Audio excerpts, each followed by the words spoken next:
अस्सलाम वालेकुम व्यूअर्स, कैसे हैं आप? उम्मीद है खैरियत से होंगे। अगर कोई इन्फॉर्मेशन किसी को पता हो तो सदका जारिया है कि उसको आगे पहुंचा दिया जाए बिना किसी लालच के। आज मैं यही काम कर रहा हूँ। 7 मिस्टेक्स जो कि कोई रेंट ए कार ओनर करता है, वो मैं अभी से ही आपको बता देता हूँ ताकि ऐसी कोई कंप्लेन आप लोगों के पास आए तो आपको पता हो कि उसका क्या हाल है। सबसे पहले मैं आपको कॉस्ट सेविंग का बता देता हूँ। कॉस्ट सेविंग के लिए आपको 3 चीज़ें मद्देनज़र रखनी है। अगर आप बजट सेगमेंट में हैं और आप अपनी गाड़ी की इंश्योरेंस करवा रहे हैं फुल कवर, फुल प्रोटेक्टेड, तो इंश्योरेंस एजेंट या इंश्योरेंस कंपनी आपसे 6,000 से 7,000 दिरहम चार्ज कर लेगी छोटी गाड़ी का, जिसकी कीमत 35,000 से 65,000 के बीच में होगी। इस चीज़ को बचाने के लिए आपने उस इंश्योरेंस एजेंट को बोलना है कि मुझे फुल प्रोटेक्शन, फुल कवर नहीं चाहिए। यही उनका बिजनेस मॉडल है कि वो अपनी चीज़ को बेचने के लिए आप लोगों को ये 2-3 एक वर्ड्स हैं जो चिपकाएंगे और आप बहुत ज़्यादा डर के फुल प्रोटेक्शन करवाएंगे। ऐसे कोई फ़ायदा नहीं है। अगर आपने 10 गाड़ियां लेकर उनकी इंश्योरेंस 60,000 की करवा ली, आप वो पैसे पूरे साल में रिकवर नहीं कर सकते। आपकी कंपनी शुरू के दिन से ही लॉस पर चली गई है। तो हम फिर क्या करें? तो आप ये करें कि 1860 दिरहम की आपने थर्ड पार्टी या बेसिक इंश्योरेंस उसी गाड़ी की करवानी है जो आपकी इस सेगमेंट में होगी। तो सर, अगर हमारी गाड़ी लग गई तो फिर उसका फुल प्रोटेक्शन नहीं होगा। उसका क्या होगा ये आप कमेंट्स में मुझसे पूछें, उससे पहले ही मैं बता देता हूं। उसका ये होगा, अगर आपने वो प्रोटेक्शन ली भी है तो फर्ज करें अगर वो MG या जैक इस तरह की कोई गाड़ी है तो 3 महीने से पहले आपको वो वापस नहीं मिलेगी, क्योंकि उनके पास पार्ट्स होंगे ही नहीं। पार्ट्स ऑर्डर करेंगे, पार्ट्स आएंगे, आपको आपकी गाड़ी का 3 महीने का रेंट जाया होगा, उसके बाद आप जाके अपने उस पे आए। इससे पहले ही आप ये कर लो कि आप उसको खुद ही ठीक करवाने की तरफ जाओ। अगर तो वो ग्रीन पेपर है तो बहुत अच्छी बात है, फिर तो वो आप खुद ही ठीक करवा लोगे, कोई मसला ही नहीं है। अगर तो वो रेड पेपर है तो जो कस्टमर ने गाड़ी मारी है, आप लोग उससे 1500 तो लोगे, वो तो आपने लेना ही है। उसके बाद उससे आप वो कॉस्ट भी लोगे जो गाड़ी रिपेयर होने के ऊपर लगी है। आप लोगों को कहां पे नुकसान है? ग्रीन पर आप वैसे ही प्रोटेक्टेड हो गए, रेड पेपर पे आपने सारा कस्टमर से ले लिया। अगर रेड पेपर पे आपने कस्टमर से लेकर ना देना होता तो फिर तो मैं कहता कि आप फुल प्रोटेक्शन करवाओ। लेकिन आप फुल प्रोटेक्शन क्यों करवाते हो? कि आपके दिल में एक डर डल जाता है कि मेरी गाड़ी को ओरिजिनल पार्ट और सही पार्ट डले। तो ये कॉस्ट सेव हो गई आपकी। 10 गाड़ियां जहां पर 60,000 में इंश्योर्ड हो रही थी, अभी वो मैंने 18,000 में इंश्योर्ड करवा ली। मतलब के पहले दिन ही आप लोगों के 42,000 दिरहम 10 गाड़ी पर बच गए। नंबर 2, ये वैट कंपनीज वापस रिफंड कर लेती हैं। किसी भी इंश्योरेंस या किसी भी गाड़ी की परचेज के जो पेपर्स हैं, आपने अपनी गाड़ी कंपनी लेने के अगले ही दिन, गाड़ी परचेज करने से पहले पहले अपने आप को वैट रजिस्टर्ड भी करना है। वैट मतलब TRN रजिस्टर, TRN आपको मिल जाएगा, वैट रजिस्टर करना है। वो कहाँ से, अगर आपको नहीं पता तो मुझसे आप कमेंट में पूछ सकते हैं, मैं बताऊंगा। इवन हम भी कर देंगे, फ्री है वो, कोई पैसे नहीं लगते उसमें। या आप एक आध वीडियो देखोगे आपको पता चल जाएगा। दूसरा, कॉर्पोरेट टैक्स आपने रजिस्टर करना है, वरना आपको 10,000 का फाइन आ जाएगा आपकी कंपनी के ऊपर। पहले ही दिन आपने ये काम 2 कर लेने हैं कि टैक्स रजिस्टर करना है। फिर गाड़ी खरीदनी है। गाड़ी खरीदने के बाद आपने अगर सुई भी खरीदी है तो उसका भी वैट आपको वापस मिलेगा। आपकी rent a car company exempt नहीं है। आपकी रेंट ए कार कंपनी में आपको वैट वापस मिलता है जो आपने किसी भी चीज पे स्पेंड करके लिया होता है। सर्विस कॉन्ट्रैक्ट, ये मैं दूसरी अभी लाइन चल रही है, उसमें मैंने पहले थोड़ी एडिशन कर दी है वैट वाली। अब दूसरी, सर्विस कॉन्ट्रैक्ट लेना है। सर्विस कॉन्ट्रैक्ट किसी भी कंपनी का लेना है तो वो 40 से 50,000 किलोमीटर तक का आपको सर्विस कॉन्ट्रैक्ट, सर्विस पैकेज दे देंगे 4500 दिरहम का। मैं आपको बताता हूं, दुनिया की कोई ऐसी गाड़ी है ही नहीं जो 45, मतलब 2 साल तक भी वो आपको रोला दे। नई गाड़ी है ना, कोई जरूरत नहीं है सर्विस कॉन्ट्रैक्ट की, कोई जरूरत नहीं है अपने आपके कस्टमर को खराब करने की। आपके कस्टमर के पास आपकी गाड़ी लॉन्ग टर्म पे गई है, 10,000 किलोमीटर वाली सर्विस ड्यू हो गई है, कोई भी सर्विस कॉन्ट्रैक्ट वाली कंपनी आपको सर्विस कॉन्ट्रैक्ट 4-5 दिन से पहले करके नहीं देगी। तो वो 5 दिन को आपको रिप्लेसमेंट गाड़ी देनी है। कोई जरूरत नहीं है आपको रिप्लेसमेंट गाड़ी देने की। आप साफ तरीके से पहले ही गाड़ी खरीदते वक्त अगर आप 50,000 की गाड़ी ले रहे हो तो वो 5,000 का सर्विस कॉन्ट्रैक्ट चेप देगा, आपको 55,000 की गाड़ी बेच देगा। इससे भी बचो। ये भी एक फ्रॉड नहीं है। फ्रॉड तो ये मैं कहता हूं चीज बेचनी है ना, तो वो अपने आप को किसी भी तरह प्रॉफिटेबल, उनको पता है लोग 100 गाड़ियों में 2 बंदे ही ऐसे होंगे जो, वो भी 2 बंदे जो होंगे वो इस तरह होंगे कि उनकी गाड़ी रेंट पे लगी ही नहीं होगी, तो उनके पास टाइम होगा कि वो जाके इनके सर्विस कॉन्ट्रैक्ट के लिए पहले जाएं, गाड़ी जमा करवाएं, जमा करवा के वो उसका ऑयल चेंज करें, फिल्टर चेंज करें, फिल्टर चेंज करके आप गाड़ी वापस लाएं। कभी जरूरत ही नहीं है, आप नहीं करवाना 250 में बाहर से ही ऑयल चेंज करवा लो, एडनॉक्स से 1 नंबर ऑयल चेंज करवाओ, अपनी मर्जी से फिल्टर डलवाओ। और आप 50 या 100 फिल्टर जाके अपनी जेब से खुद ही खरीद के ले आओ अपनी कंपनी में, मैंने भी रखे हैं। गाड़ी का फिल्टर 1 नंबर है। आपका गाड़ी का फिल्टर आपने जब ड्राइवर को भेजना है ऑयल चेंज करवाने तो फिल्टर खुद दे देना है। इससे आपकी सिर्फ मजदूरी आगे लगेगी, वरना वो फिल्टर वाले पैसे भी आप बचाओगे। रेंटे कार में इतना मुनाफा रह ही नहीं गया कि आप इन सारी कॉस्ट में अपना प्रॉफिट मरवा लो। तो ये 2 पॉइंट्स खत्म हुए हैं। इनमें कोई सवाल है तो फिर पूछ लीजिए। तीसरा पॉइंट, आपकी गाड़ी का कोई भी एक्सीडेंट हो जाता है, आपकी गाड़ी का कोई भी हिट एंड रन केस बनता है, या रेड पेपर है चाहे ग्रीन पेपर है चाहे जो भी पेपर है, आपको पार्ट्स अरेंज करने हैं तो आपने वो खुद करने हैं।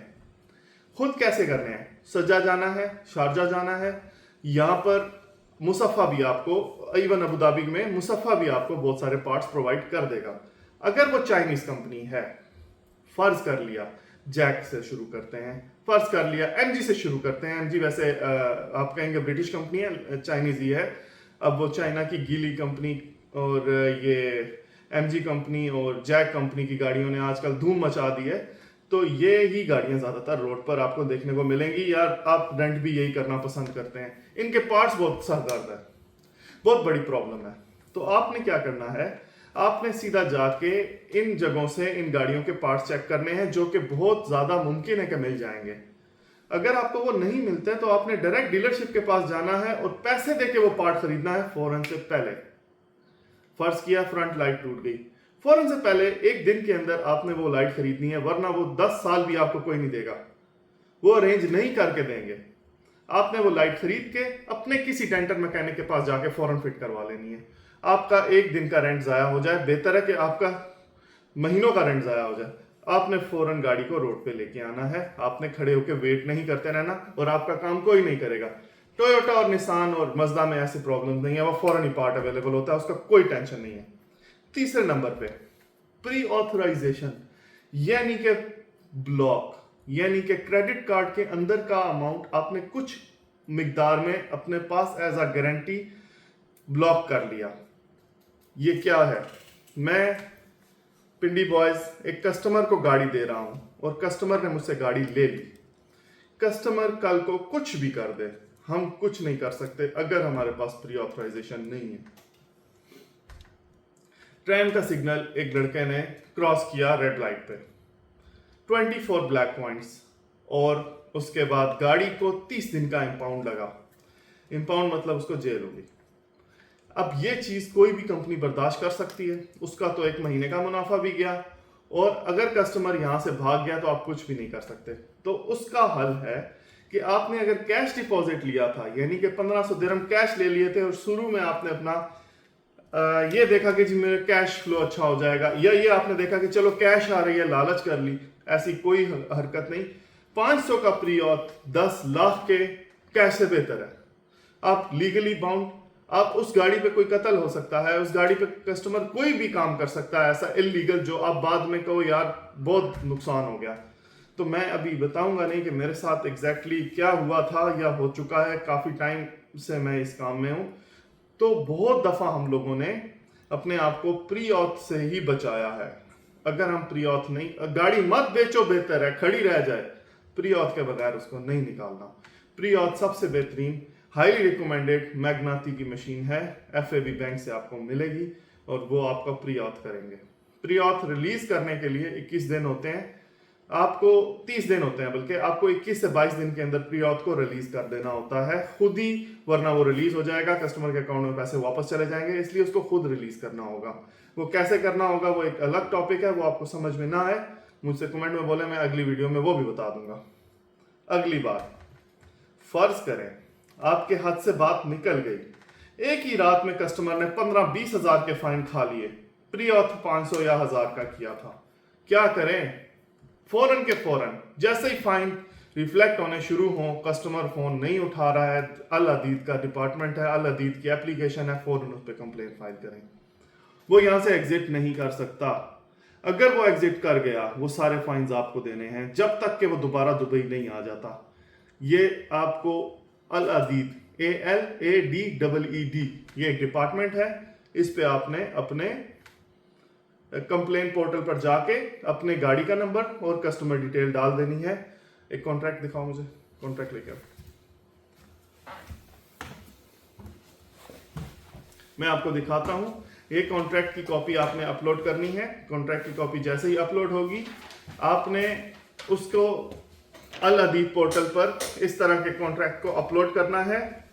अपलोड करने के बाद कस्टमर की सारी डिटेल्स अल अदीद पर अपडेट हो जाएंगी। जैसे ही वो अपडेट हो जाएंगी, ये आप लोग बिल्कुल सेफ हो जाओगे कि भाई अब आपने इस कस्टमर को एग्जिट नहीं करने देना यूएई के किसी भी एयरपोर्ट से, तो आपको वो कस्टमर पैसे देके जाएगा, वरना वो चला जाएगा। इस तरह के बहुत सारे सनकी कस्टमर होते हैं जो ऐसे ही निकल जाते हैं। इसके बाद सबसे जरूरी बात कि ब्लैक पॉइंट्स का क्या करें। अगर ब्लैक पॉइंट्स आपके गाड़ी पे आपके ऐसे कस्टमर पर आ गए हैं जो कि टूरिस्ट है और दुबई का ब्लैक पॉइंट्स वाला लाइसेंस होल्ड नहीं करता, कैरी नहीं करता, तो ब्लैक पॉइंट्स को क्या करना चाहिए? उसको टर्मिनल 2 पर जाके आपने पैसे पे कर देने हैं। आपने मतलब 2000 का फाइन है तो 2020 दिन आपने पे कर देना है नॉलेज फीस के साथ, और वहीं ब्लैक पॉइंट्स रिमूव हो जाएंगे, क्योंकि उसका होगा नहीं तो वो उसके ब्लैक पॉइंट्स खुद ही रिमूव कर देंगे। उनको इस बात का पता है। वो टर्मिनल 2 पर एक अलग सा सेक्टर है, उधर ऑफिस है जो उधर रेंट कार के फाइन रिमूव होते हैं, आरटी ऑफिस है। इसके बाद आगे जी, कार की ब्रांड सिलेक्शन कौन सी होनी चाहिए। आप लोगों को एक सबसे पते की बात बताता हूं, सबसे बेहतरीन ROI आएगी आपकी, मतलब टोयोटा करोला आपकी 70, 72, 75 की, और जैक J7 51 से 52,000 की आजकल मिल रही है। तो दोनों गाड़ियों का जो शुरू का डिफरेंस है वही काफी ज्यादा है। तो आपने रीसेल नहीं देखनी, क्योंकि अगर आपकी टोयोटा 5 साल बाद बिक भी गई 30,000 की, तो शुरू में तो 20 या 25,000 कम ली थी ना। तो शुरू का आपने वो जो गाड़ी 15-20 हजार, 25,000, 20,000, 25,000 कम ली थी, वो अगर एंड में आपके मर भी गए तो आपने लगाए भी तो नहीं थे। तो फीचर्स के हिसाब से जैक J7 टोयोटा करोला से हजारों गुना बेहतर है। मैं कहता हूं बहुत बेहतर है। आपको कोई प्रॉब्लम नहीं होगी।